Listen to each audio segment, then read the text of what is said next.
Nothing good lasts forever. Why is it that some fast food chains that dominated yesteryear fail to continue with their prominence? Most other times, they fade into the past, and all we are left with is nostalgia for all the happy memories they created. Join us as we take a look at some of the most iconic fast food chains that have been lost to time. The idea was a simple one. Great food, great ice cream, great service, and great fun. 20. Farrell's Ice Cream Parlor. Considering the 6 decades this company spent in existence, it doesn't seem fair to say it faded into history, but it did. The first ice cream parlor of the franchise was founded by Bob Farrell and Ken McCarthy in 1963.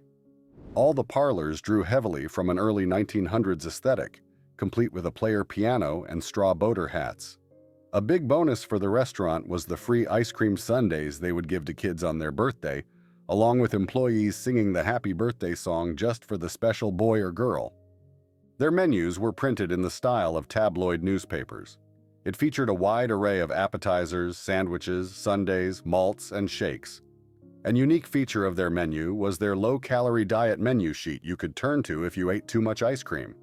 It was a joke menu with non-existent foods mostly intended to get a laugh from stuffed customers, and it was a hit in its heyday.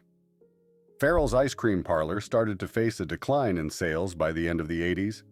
By 1990, almost all the store's locations had closed.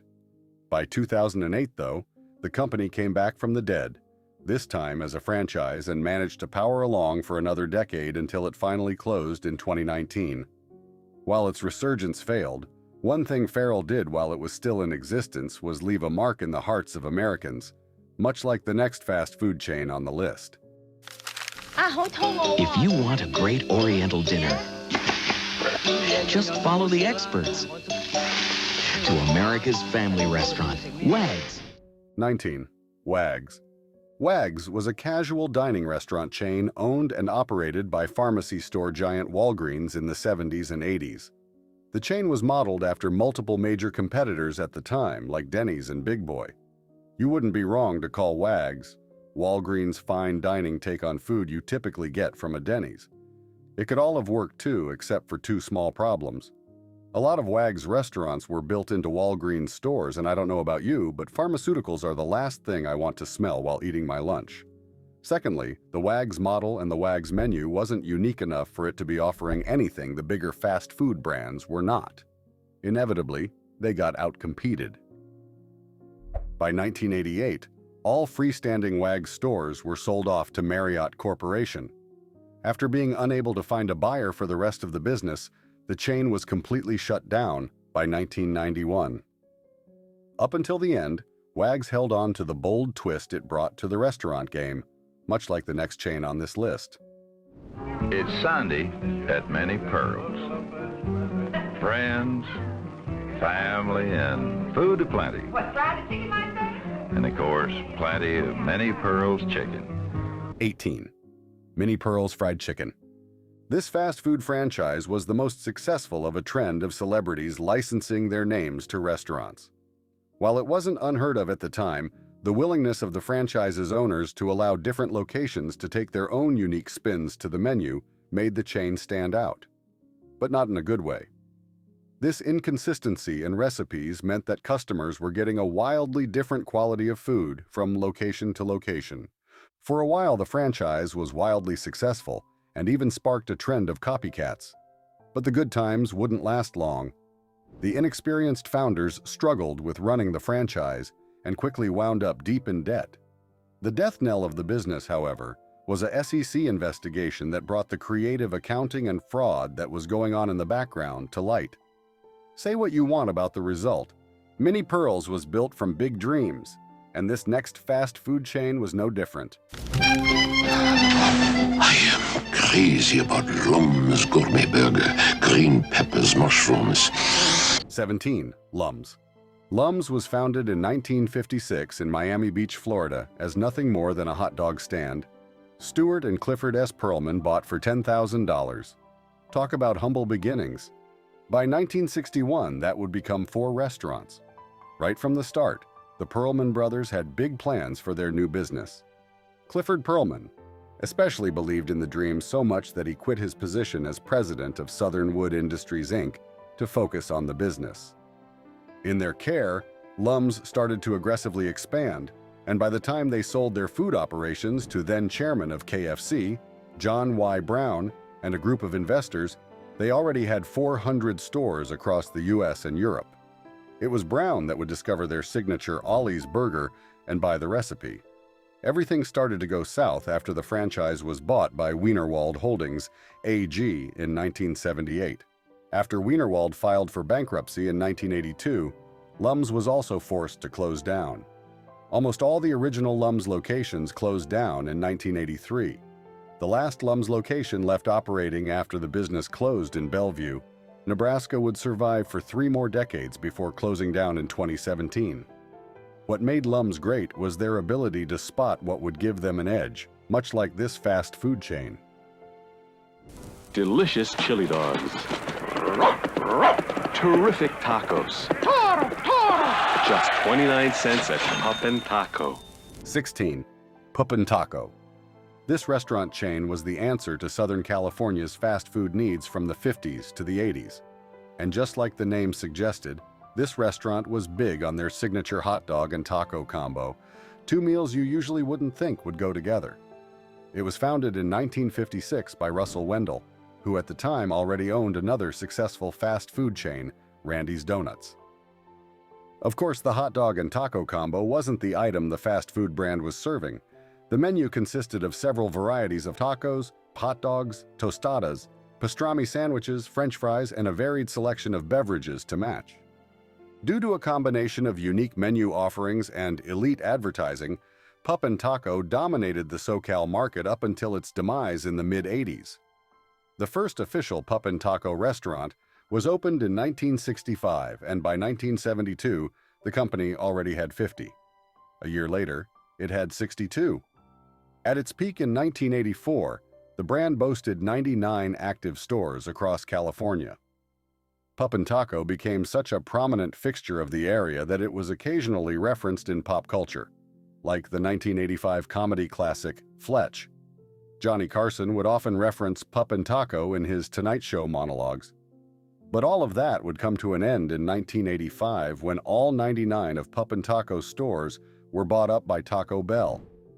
2 other stores that were left out of the deal continued to run under the brand name until they also closed in 2013.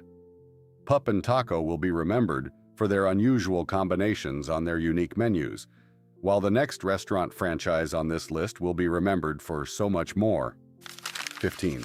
Wetson's. Wetson's was a fast food chain almost basically doomed to fail from the start. The company struggled with originality, resorting to copying 2 of its competitors instead of building a unique brand. Wonder what I mean? Well, the hamburger chain's signature serving the Big W was just a low-effort rip-off of McDonald's Big Mac, and their slogans, "Look for the orange circle and buy a bagful," were suspiciously similar to McDonald's slogan, "Look for the golden arches," and White Castle's "Buy 'em by the sack." Even their clown mascots, Weddy and Sunny, were both styled after McDonald's mascot Ronald McDonald. And for a while, that formula appeared to work for Wetson's. At the peak of the company's success, it was present in 70 locations across the New York East Side. All that success was short-lived, and Wetson's quickly found itself unable to compete against the larger national franchises like Burger King and McDonald's when it expanded into the New York metropolitan area. It was eventually forced to merge with Nathan Famous's fast food chain and closed 29 of its locations in 1975. If you were a fan of Wetson's, though, you'd have loved this fast food franchise. 14. Little Tavern. Cold drinks and good coffee. That was the promise Little Tavern gave you whenever you walk into any of its stores. The franchise was founded in 1927 in Louisville, Kentucky by Harry F. Duncan. But it really took off when it opened its first Washington location in 1928. By 1907, there were 33 branches open, and at the height of the store's success, there were 50. In the early days of the store's growth, from 1928 to 1931, Little Tavern outlets were designed with blocks and closely resembled the White Castles of the era. It was the Little Tavern that would first employ the Tudor cottage style that would become a brand signature. Things quickly started to go south for the brand when Dunkin' sold the company in 1981. The chain never financially recovered and continued to struggle into the 90s, eventually closing down in 2008. Next on the list is a restaurant chain that might be even more legendary.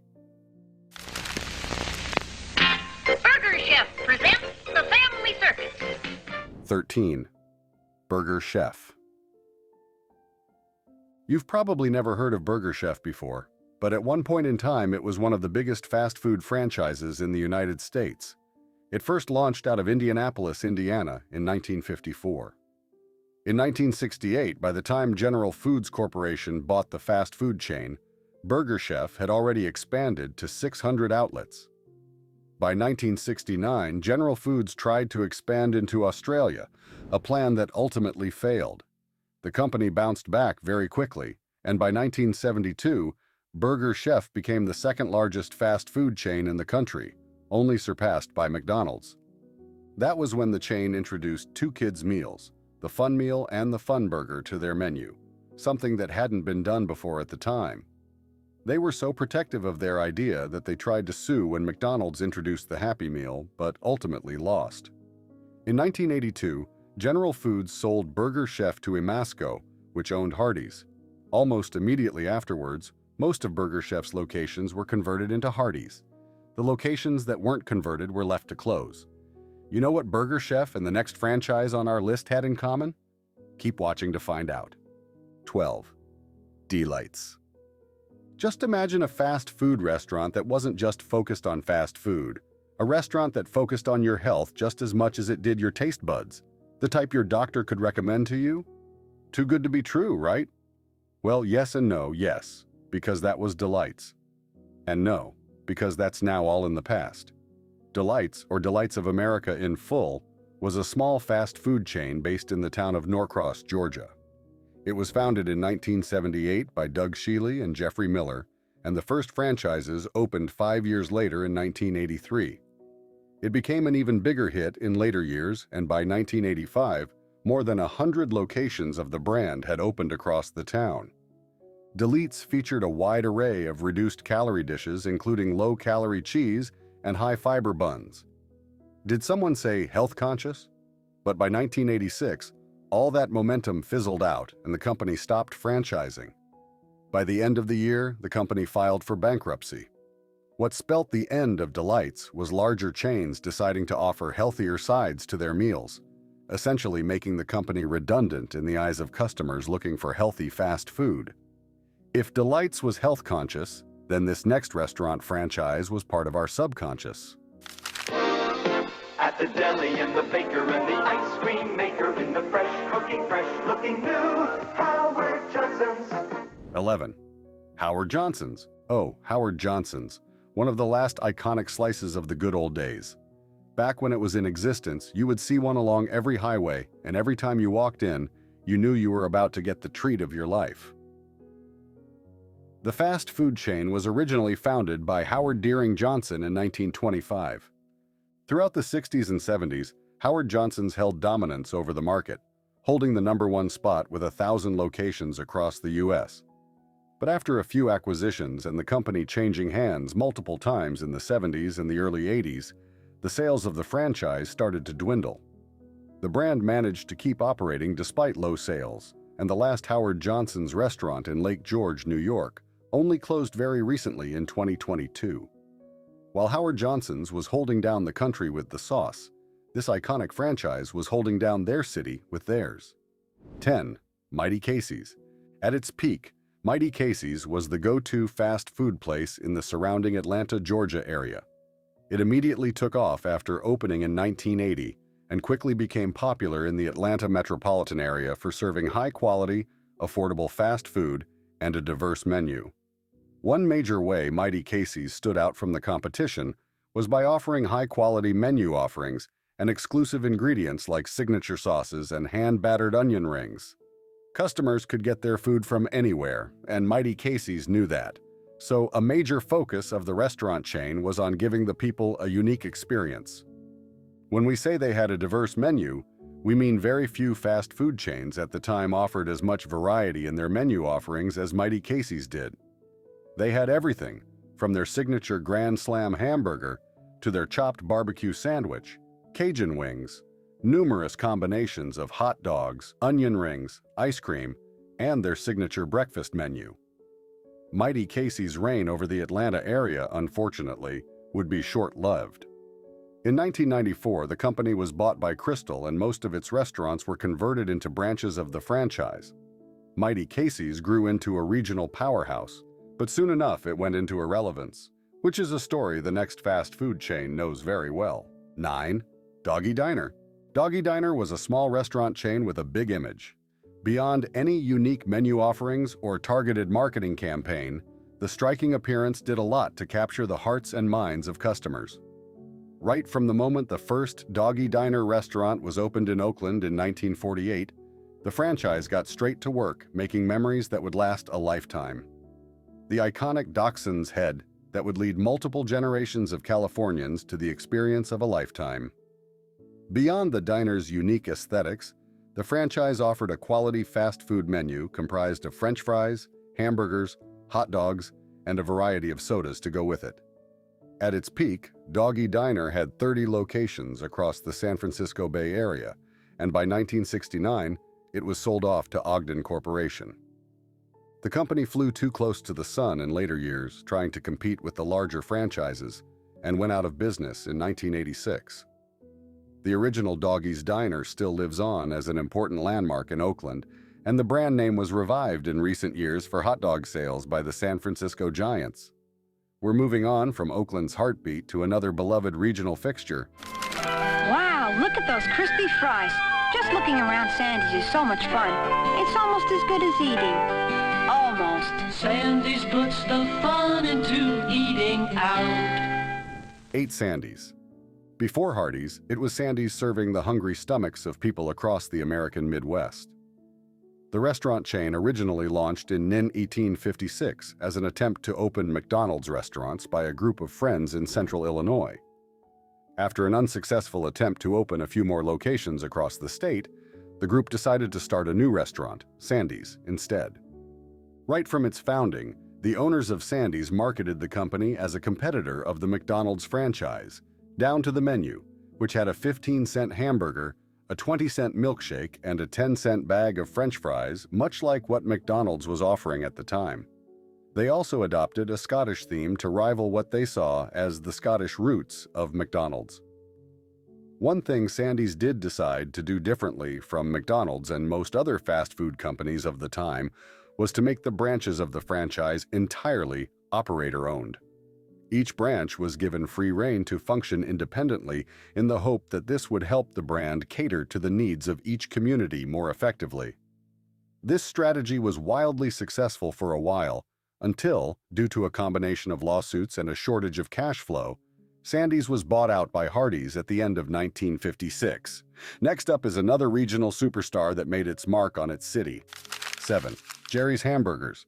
Jerry's Hamburgers was a fast food chain that once populated the intersection between northern Illinois and southern Wisconsin.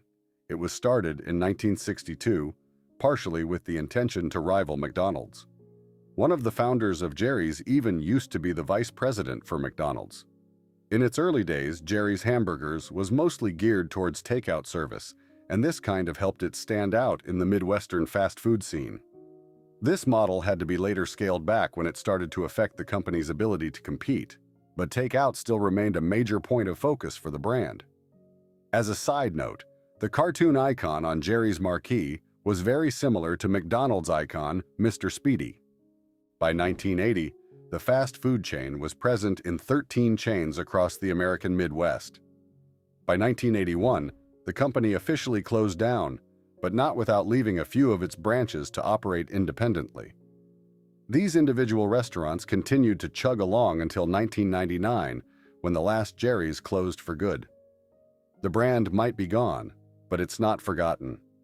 An image of a Jerry's hamburger store can be seen in a local mural in Rockford, Illinois, where the company's offerings were most popular. No one really saw Jerry's Hamburgers coming to an end, and it's still dearly missed, much like the next franchise on the list. place that offers more, the one that'll please the whole crowd. Red Barn. 6. Red Barn. Red Barn used to be a massive franchise in its heyday. Like all great things, the franchise started off as a local fast food restaurant chain found in Springfield, Ohio in 1961. At first, Red Barn restaurants were designed to look like actual barns, but later on, they adopted more generic mansard roofs to comply with local building codes. When it came to their menu options, Red Barn was years ahead of its time. They were the first fast food chain to come up with self-service salad bars. Long before there was a Big Mac, there was a Big Barney. And long before there was a Quarter Pounder, there was the Barnbuster. Shortly after getting created, Red Barn was brought up by Richard O. Kearns in 1963 and switched headquarters. A few years later, the franchise would be bought once again, this time by United Servomation. Under United Servomation's guidance, Red Barn would go from a local attraction to an international powerhouse. At the peak of the franchise's popularity, it had 400 restaurants in 19 states across the U.S. and restaurants in Canada and Australia. Things started to turn sour in 1978 when United Servomation merged with City Investing Company's GDV division, who had no interest in running the growing franchise. The new owners allowed all the leases of the franchise to expire, the last of which expired in 1988, and then they shut down the business. That was a tragic story, but the next fast food chain's story was something even sadder. I go for Geno's because I go for good food, and Howard can go for whatever he wants. What'd you say you're going for? Geno's, you go for the food. 5. Geno's Hamburgers. Gino Marchetti was a true Renaissance man. It wasn't enough for him to dominate the NFL, so he set his sights on the fast food industry too. With the help of fellow sports stars Alan Makes and Joe Campanella, Baltimore Colts defensive end Marchetti went on to open the first Geno's in 1959 just outside Baltimore. The franchise really started to grow in 1967 when Geno's merged with Tops Drive-In and most of their locations were rebranded into Geno's.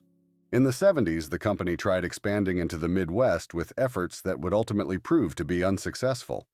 When it tried to demolish a concert hall in Detroit to build a new location, the company's plans were foiled by a grassroots campaign to save the building.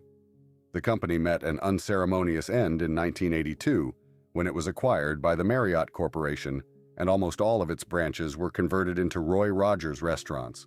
The last Geno's hamburger restaurant closed in 1986. The brand was revived in 2010 as Geno's Burgers and Chicken by its original founders, but it also later closed down in 2016. Time to take off from the Midwest to the UK with our next fast food franchise. Where can you get a bigger breakfast? With all the toast you can eat for under a £5. A Little Chef goes a long way. 4. Little Chef. We're going all the way to the UK for the next fast food chain on this list, even if just partially. Little Chef was a chain of roadside restaurants in the United Kingdom that was founded by Sam Alper in 1958. He was heavily inspired by American diners, and this fast food franchise was his attempt at replicating the experience. To that end, the franchise's restaurants were positioned by the roadside to attract traveling customers and featured generous breakfast offerings for people who needed a quick bite to get through the day. The franchise was particularly famous for its take on the typical English breakfast, which it called the Olympic breakfast, and its lighter variations, the early starter and Jubilee pancakes. Little Chef saw a huge boom in the 1970s and experienced a period of rapid expansion. It saw a second boom in the 80s when its parent company acquired a major competitor, Happy Eater, and converted all its restaurants into Little Chef restaurants. By the 90s, Little Chef had a whopping 439 restaurants across the United Kingdom. But this 3-decade-long boom would be quickly followed by a major decline of sales in the 2000s. In a classic case of a company suffering from its own success, Little Chef was unable to properly manage all its restaurants, and gradually they started to close. By 2005, the fast food chain had lost half of its locations, and by 2018, Little Chef was gone for good. Time to take the return trip back to the continental U.S. with our next fast food franchise. You can go to Sam's day or night.